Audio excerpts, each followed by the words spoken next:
Bueno, vamos a hacer un problema bastante difícil, que es ese que tenéis en la pantalla, en el que podemos resolverlo también utilizando el método de la regla de las áreas o la FEM de movimiento. Lo voy a hacer de las dos maneras y así nos sirve algo así como de repaso final de toda esta parte. Y consiste en lo siguiente. Tenemos aquí una especie de comecocos, que es un aro con una hendidura, y aquí tenemos una barra articulada, de tal manera que esta barra se puede mover por aquí, y vamos cerrando el circuito. O sea, cuando está aquí tenemos un circuito casi circular, cuando estamos por aquí sería un semiaro cerrado, cuando aquí un cuarto de aro, etcétera, ¿vale?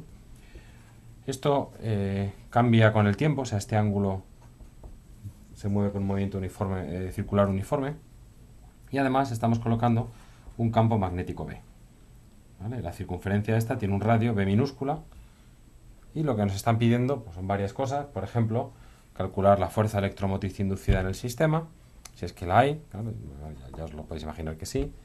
Y luego calcular el torque que hace que esto se mueva con una cierta velocidad angular y cuál es la potencia externa que hay que introducir en este sistema para que esto gire con una velocidad angular constante. Bueno, pues vamos allá. Como digo, tenemos dos métodos. El método 1, que cuando tenemos un circuito cerrado suele ser el mejor, que es la regla del flujo. Y luego veremos el método 2, que es más profundo físicamente, pero un poco más difícil de utilizar, y solo lo usaremos cuando nos quede más remedio, que es la FEM de movimiento. En realidad, como decía en otro vídeo, estas dos son dos caras de una ecuación que es la ley de Faraday, pero no como la escribió Faraday, sino como la escribió Maxwell, ya veréis el año que viene, que tiene que ver con rotacionales y con derivadas parciales, etc. Pero bueno, ¿veis? Son dos caras de la misma moneda. Vamos a empezar por este, que es un poquito más sencillo. Recordemos, primero vamos a definir un sentido para el área. En este caso, fijaos que como el dibujo está en el plano XY, pues tengo que coger una perpendicular al dibujo, o bien con K o bien con menos K. Como el campo va con menos K, pues yo voy a elegir también que el área vaya hacia adentro. Ya digo que esto es irrelevante, lo único que cambia es el producto escalar que hay dentro de la ley de Faraday. Pero bueno, nos ayuda luego a interpretarlo. Bien, ley de Faraday. Calculamos el flujo magnético y a partir del flujo magnético calcularemos la fuerza electromotriz inducida. Bien, tal como hemos elegido el diferencial de área, va con menos K, el campo va con menos K, así que esto es simplemente el producto de los módulos, ese producto escalar. Y ahora el campo es uniforme, así que lo puedo sacar fuera de la integral, y me queda B por el área del circuito. Pero fijaos que el área del circuito va cambiando. ¿Vale? Si hacemos aquí un pequeño dibujo, en un instante dado, sería pues esta especie de comecocos. Así que este es el área que tenemos, ¿vale? Y este área lo podemos expresar como el área de una circunferencia completa, al que le quitamos un quesito de estos como el del trivial, con un cierto ángulo θ. Esto tendrá un área pi b cuadrado, y esto, si os recordáis de bachillerato, será θ medios por b cuadrado. Si no os acordáis, simplemente recordad, si yo pongo θ igual a 2pi, que es toda la vuelta completa, el 2 se me va con este 2 y me queda pi por b cuadrado. Bien, cuando yo resto, ya tengo el área total del circuito. Así que el flujo será el campo por esta expresión, pi menos θ medios por b cuadrado. Bien, fuerza electromotriz inducida, pues es la derivada del flujo con respecto al tiempo. B es constante, B minúscula es constante, pi es constante, lo único que varía con el tiempo es esta expresión. Así que este menos con este menos más y me queda b cuadrado partido por 2 por la derivada de θ con respecto al tiempo. Como esto gira con velocidad angular constante, esto de la cinemática del movimiento circular, esto es simplemente omega. Así que me queda b por b cuadrado omega partido por 2. Veis que nos ha quedado aquí un signo más, ¿vale? Eso como lo interpretamos, pues interpretamos que la FEM lleva el mismo sentido que hemos dado al área. Como hemos dado al área un sentido positivo, la FEM tendrá un sentido positivo, así que ponemos el dedo hacia dentro del papel. Eso significa que nuestra FEM llevará este sentido, y si esto tiene resistencia, que lo tiene, porque nos dice el enunciado que aquí estamos colocando una resistencia R, y estamos asumiendo que el resto del hilo casi no tiene resistencia, pues también nos aparecerá una corriente inducida que va en sentido horario. esa corriente inducida, por la ley de Ohm, pues será B por B cuadrado omega partido por 2R. Bien, y con eso terminaríamos el análisis basado en la ley de Faraday. Pero vamos a ver qué nos dice la ley de Lenz. Y recordemos que la ley de Lenz nos dice cuando un flujo cambia, pues el sistema responde oponiéndose a ese cambio. Entonces vamos a pintar un antes y un después. Esto sería la foto en un cierto instante. Y pasado un cierto tiempo, esto se habrá movido hasta aquí. Por tanto, hemos pasado de tener un flujo proporcional a este área a tener un flujo proporcional a este área.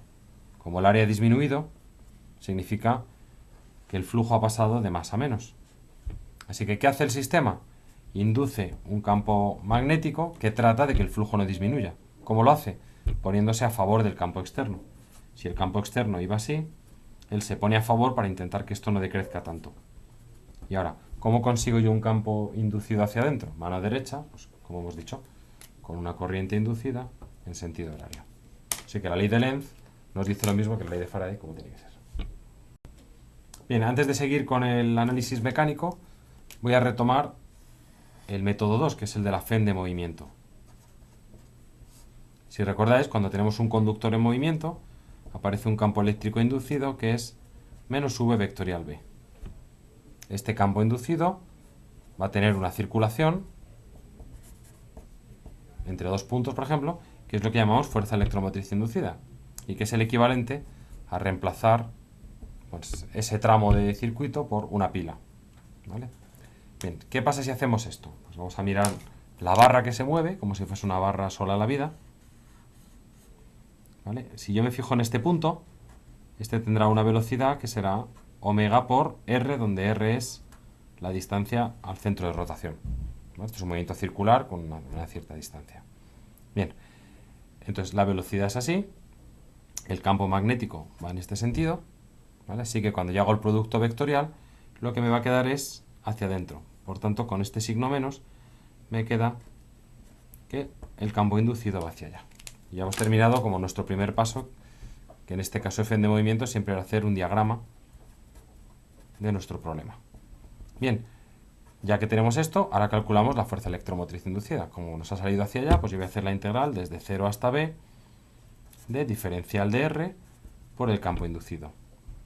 Bueno, en realidad sería un diferencial de L, etc. Pero bueno, como son los dos radiales. Y ahora, el campo inducido de esta expresión, ya quitándole el sentido a la flecha, nos queda la velocidad, que es omega por R, por el campo. Así que esto nos queda la integral de 0 a B de omega por R por B diferencial de R, y cuando integramos nos queda omega B cuadrado R partido por 2.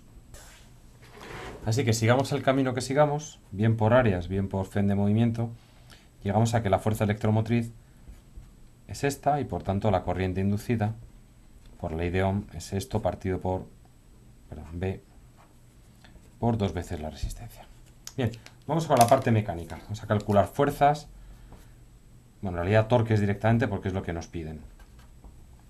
¿Cómo calculábamos torques? Pues recordad que el torque no es más que el producto vectorial de un brazo por un diferencial de fuerza.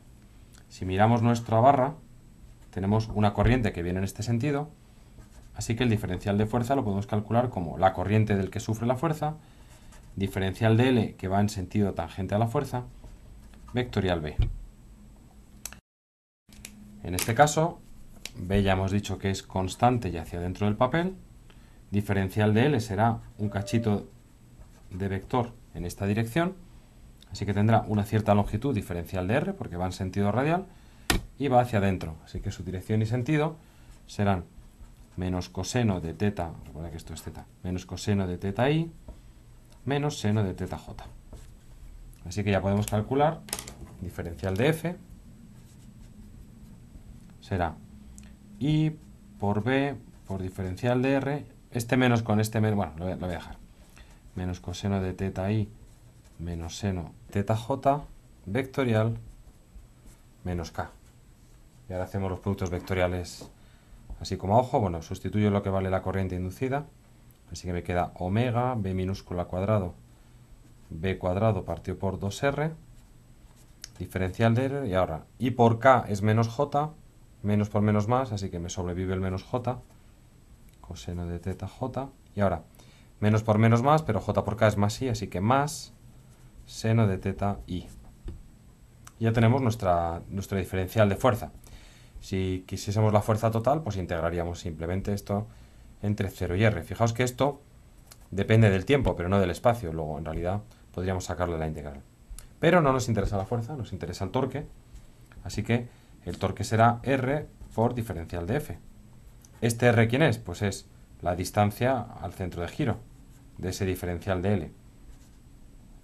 Perdón, esto es R.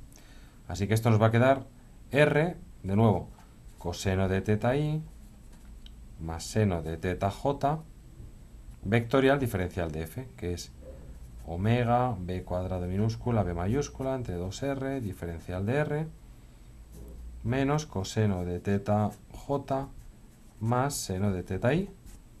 Y esto lo vamos a integrar entre 0 y b, que es donde está nuestra corriente. Así que bueno, sacamos fuera de la integral todo, pero antes hacemos el producto vectorial.